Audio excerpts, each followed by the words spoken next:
8 রাকাত তারাবির নামাজ পড়েছেন। নবী 8 রাকাত তারাবির নামাজ পড়েছেন এই মর্মে কোনো সহিহ হাদিসই না। তাহাজ্জুদের হাদিসকে তারা জবরদস্তি তারাবির করে ফিট করে। যদিও এটা আমার টপিক নয়, রমজান মাসের আগে টপিক ইনশাআল্লাহ চালু হবে।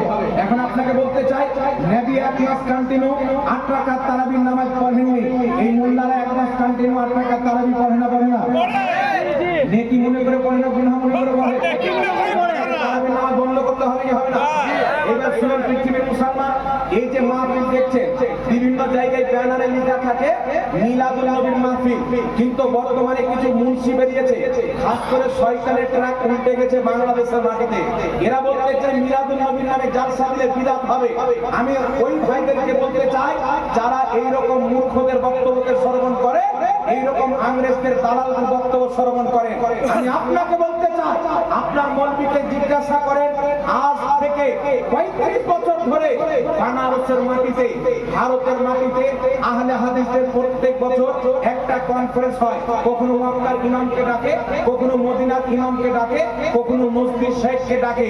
আর ওই কনফারেন্সের নাম কি দিয়েছে? আহলে হাদিস কনফারেন্স। 2025 সালকে দিয়ে আপনার 35 বছর হলো।